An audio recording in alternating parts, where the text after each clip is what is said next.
Assalamualaikum warahmatullahi wabarakatuh. Selamat siang. Kita alhamdulillah sudah memasuki hari kelima bulan Ramadan. Semoga bagi rekan-rekan yang muslim yang ikut dalam ibadah puasa ini, semoga amal ibadahnya diterima oleh Allah Subhanahu wa taala. Amin. Kita melanjutkan kultum on the road. Kebetulan kita berada di parkiran sekarang, tentang buku Paradigma Awalnya Kesuksesan, di mana di buku ini terbagi dari 5 bagian atau 5 bab, ya, 5 bab. Di mana bab pertama tentang paradigma, yaitu paradigma tentang lebah dan lalat. Paradigma seperti yang pernah saya sampaikan sebelumnya adalah sudut pandang. Artinya adalah sudut pandang, pola pikir, cara berpikir kita, itulah paradigma. Lebah dan lalat tentunya berbeda paradigma mereka. Dalam melihat sesuatu dia akan berbeda. Kenapa? Karena lalat dan lebah memiliki kebiasaan yang berbeda, sehingga merubah sudut pandang hidup mereka. Lebah, seperti kita ketahui, dia selalu melihat sesuatu yang indah-indah, dia mencari yang indah-indah. Sedangkan lalat, sudut pandang kehidupan dia selalu mencari yang jorok-jorok, ya, sesuatu yang kotor, luka. Itulah ya, sudut pandang kehidupan dari seekor lalat. Bab kedua yaitu tentang kepribadian diri dan juga pembentukan karakter. Bab kedua. Di sini dimana saya menjelaskan juga tentang apa itu kepribadian, apa itu karakter. Singkat saja bahwa kepribadian itu adalah sifat seperti pemalu. Terus dia juga orangnya, opositnya adalah orangnya terbuka, suka banyak bicara. Ada yang pendiam, itu sifat. Ya, sudah dari given dari Tuhan Yang Maha Kuasa. Sedangkan karakter adalah sesuatu yang dimiliki oleh semua manusia, kita semua punya. Seperti disiplin, kita punya karakter itu, ya. Tinggal dibentuk, terus ditajamin, maka itu akan menjadi lebih baik, ya.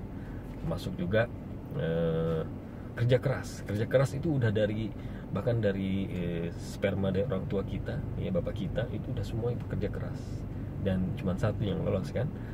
Dan yang satu lolos ini akhirnya dia menjadi ovum, terus akhirnya berkembang biak menjadi anak yang 9 bulan berada di kandungan orang tua, sampai akhirnya ingin keluar dari perut ibu kita. Kerja keras. Jadi dari kecil itulah kerja keras. Kita berusaha bangkit, walaupun kita jatuh, kita bangkit lagi untuk mengambil sesuatu.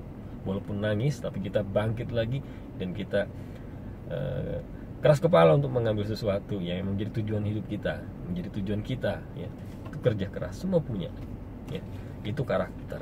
Dan bab ketiga adalah potensi diri, ya. Potensi diri di sini dimana saya gambarkan ada 4 kuadran tentang IQ, PQ, SQ, dan EQ.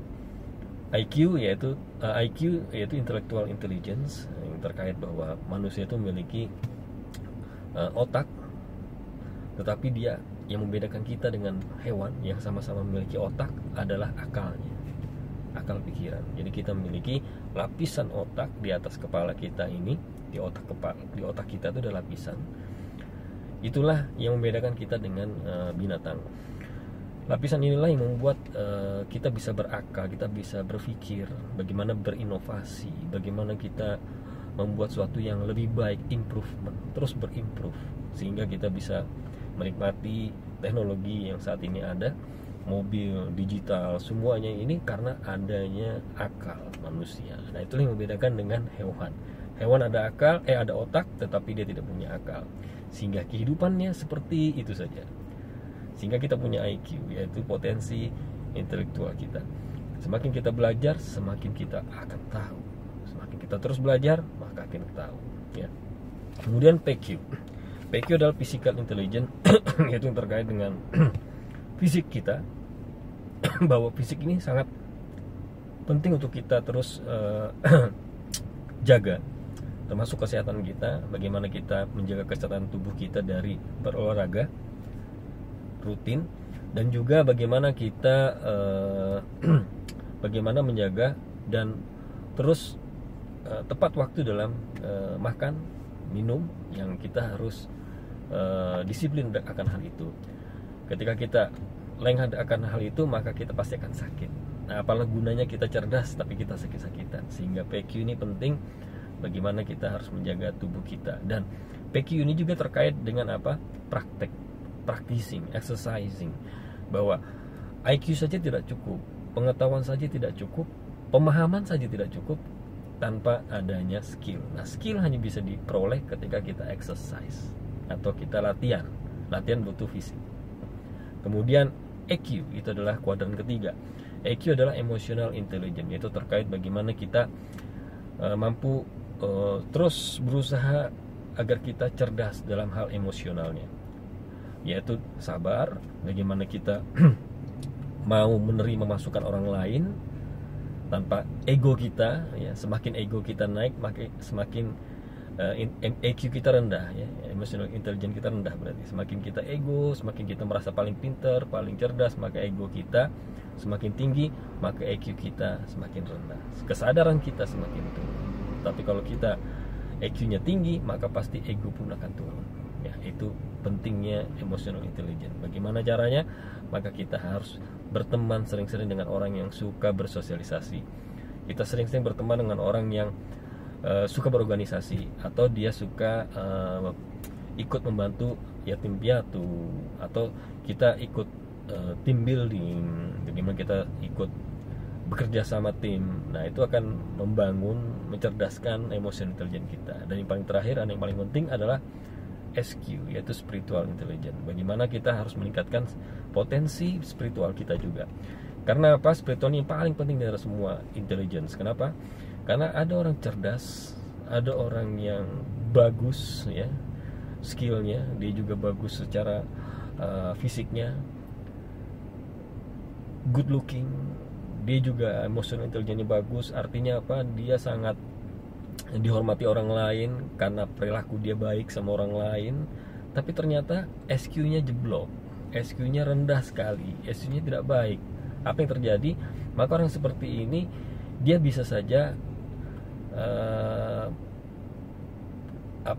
korupsi yang terjadi seperti itu, ya. Jadi dia cerdas, dia bisa manipulasi segala sesuatunya.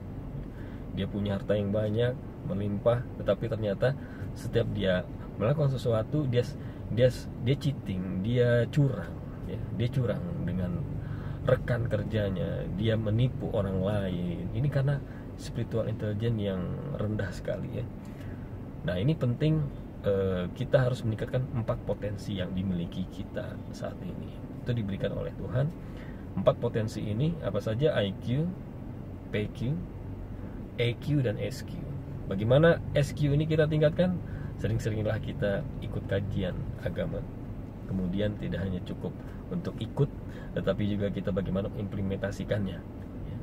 Contohnya paling gampang adalah kalau ada azan, kita cepat-cepat untuk ikut sholat jamaah. Kita disiplin sekali ketika mendengar azan. Tapi implementasi di dunianya adalah bagaimana kita tepat waktu juga dalam bekerja.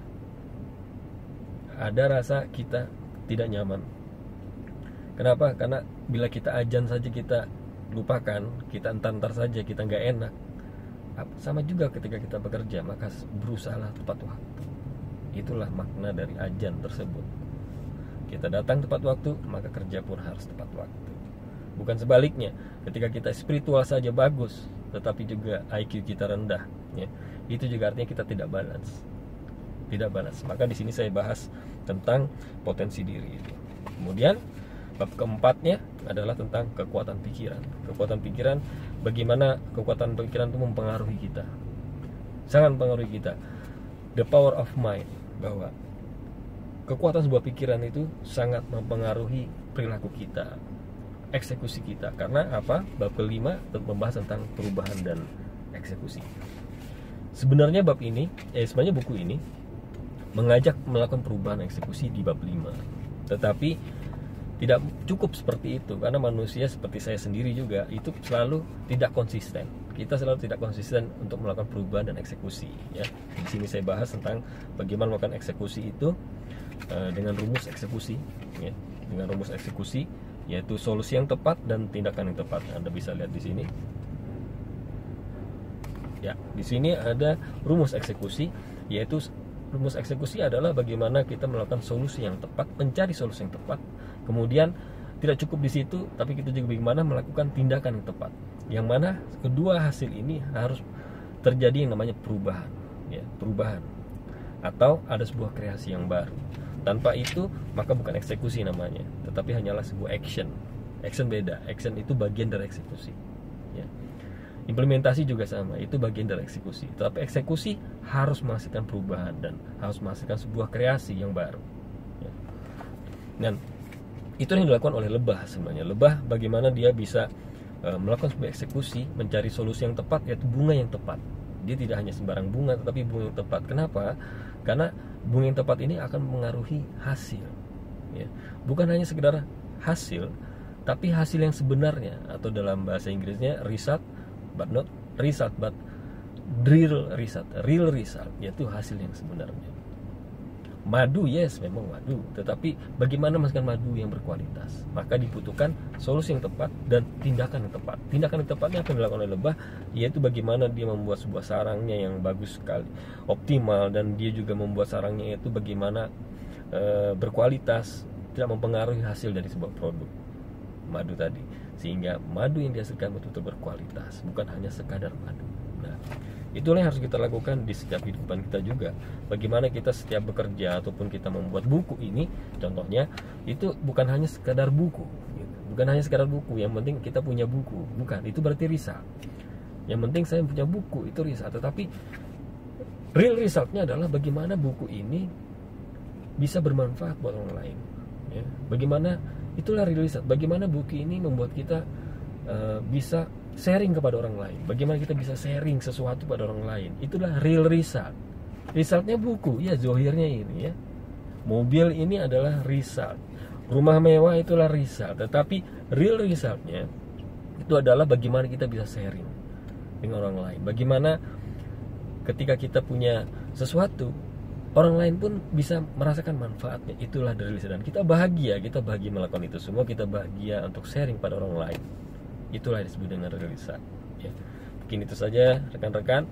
Masih banyak yang bisa kita bahas di buku ini terkait dengan potensi per bab nanti akan kita bahas lagi selanjutnya tentang buku-buku saya, termasuk buku kedua adalah buku tentang leadership yang nanti juga akan bahas selanjutnya setelah insya Allah launching di tahun 2017 ini.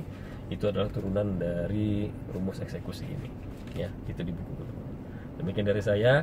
Tunggu selanjutnya pembahasan dari buku paradigma awal dari kesuksesan. Selamat siang. Assalamualaikum warahmatullahi wabarakatuh.